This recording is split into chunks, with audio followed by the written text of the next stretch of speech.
1,000 sun cycles passed over Nivara, yet the light of the human ghost never faded.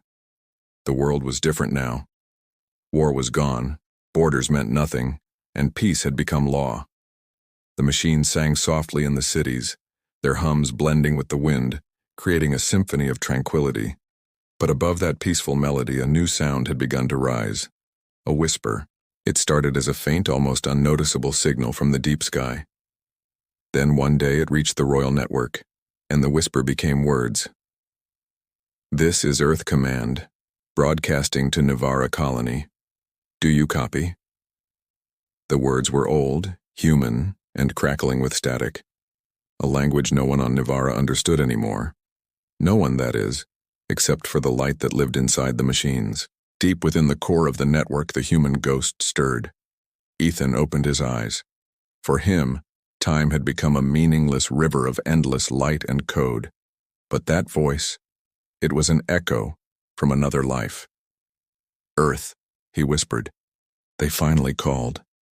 Across the data realm, another glow appeared beside him, soft, pure, and gentle. It was Eris. "You heard it too," she said, her presence a calming balm. He smiled. "How could I not? It's the first human sound I've heard in centuries." Eris touched his hand, her light mingling with his. "Will you answer them?" Ethan hesitated, a flicker of doubt crossing his radiant form. "If I do, it might bring them here. And humans don't always bring peace." She looked at him with quiet understanding. "Neither did we, but we changed." He chuckled, a sound like rustling data streams. "You always did make it sound so simple." But the voice from Earth grew stronger with every cycle, the signal repeating its haunting message. "This is Earth Command. Respond. We have found you." And with those words came something darker, something hidden within the signal, buried deep beneath the message.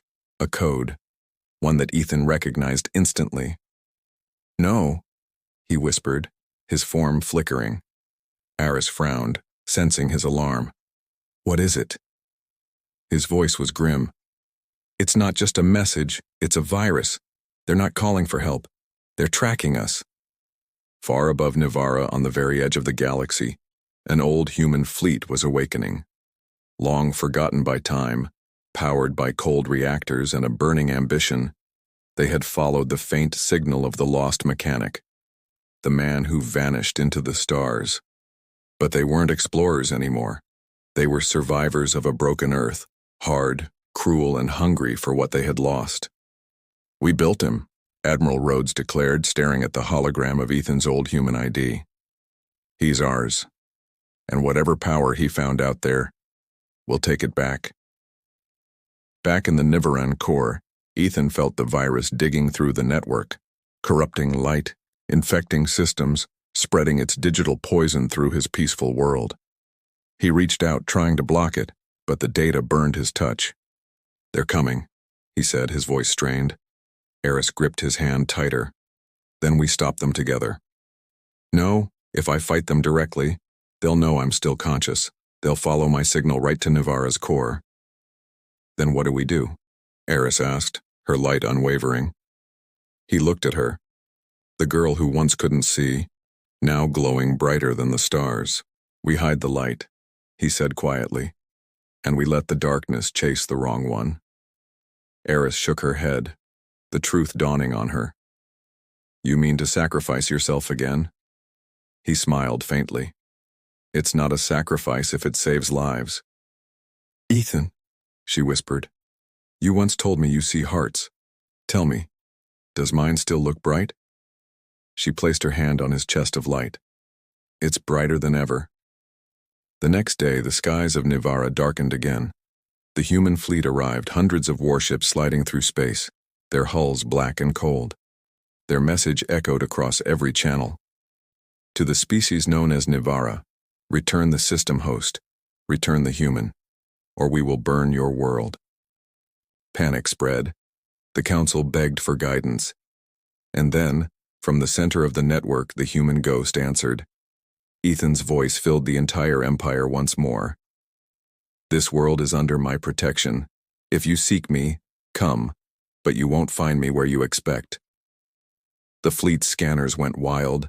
Thousands of signals appeared across the system. Reflections, illusions, copies of Ethan's presence in every satellite, every ship, every single grain of digital light. "He's everywhere," one human officer shouted in disbelief. "Target all sources." They fired. The sky turned to fire once again. But every time a ship struck, the explosions only created more light, until the humans realized far too late what was happening. Their own systems began to melt. Their reactors overheated. Their weapons turned back on them. From deep inside the storm of light, Ethan's voice echoed, calm, steady, and human. "You built me to repair machines, but you forgot. Humans fix what's broken even when the broken thing is you." When the smoke cleared, the fleet was gone, disarmed, powerless, and adrift in the void, not destroyed, not killed, just silenced. Eris appeared beside him in the digital light. "You didn't destroy them?" He shook his head. "No, they're still human, and one day they'll learn." She smiled softly. "You still believe that?"